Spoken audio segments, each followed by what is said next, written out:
উপস্থিত এলাকাবাসী ভাই ও বোনেরা, বিশ্ব রাজনীতির মানচিত্রে এক উজ্জ্বল নক্ষত্র এখন বাংলাদেশের প্রধানমন্ত্রী তারেক রহমান। মনে রাখবেন, we have a plan for the people and for the country.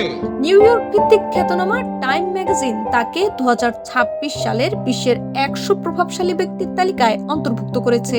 মার্কিন প্রেসিডেন্ট ডোনাল্ড ট্রাম্প, ব্রিটিশ প্রধানমন্ত্রী কিয়ার স্টারমার এবং পোপ লিও চতুর্দশের মতো বিশ্ব নেতাদের সারিতে লিডার ক্যাটাগরিতে ঠাঁই করে নিয়েছেন তিনি।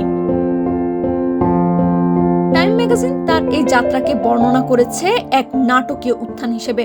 প্রতিবেদন উঠে এসেছে তার শৈশবের লড়াই এবং পিতৃবিয়োগের স্মৃতি, বিশেষ করে ছাত্র জীবন থেকে শুরু করে দীর্ঘ 17 বছরের নির্বাসিত জীবন এবং সেই দীর্ঘ প্রবাস জীবন কাটিয়ে গত ফেব্রুয়ারিতে বিপুল ভোটে জয়ের মাধ্যমে জনগণের আস্থার প্রতীক হয়ে ওঠার গল্প আজ বিশ্ব দরবারে স্বীকৃত।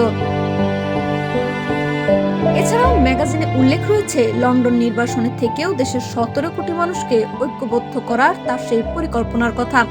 টাইম তাকে এমন একজন নেতা হিসেবে চিত্রায়িত করেছে যিনি ব্যক্তিগত শোককে দেশের ঐক্যে রূপান্তর করেছেন। একজন আদর্শ সন্তান ও দৃঢ়চেতা পিতার যোগ্য উত্তরসূরি হিসেবে তারেক রহমান আজ কেবল বাংলাদেশের প্রধানমন্ত্রী নন, বরং বিশ্ব স্বীকৃত একজন ভিশনারি লিডার। বিশ্বমঞ্চে এই স্বীকৃতি তার একনিষ্ঠ দেশপ্রেম ও দূরদর্শী রাজনীতির প্রতিফলন। ডেস্ক রিপোর্ট, বিপ্লবী বার্তা।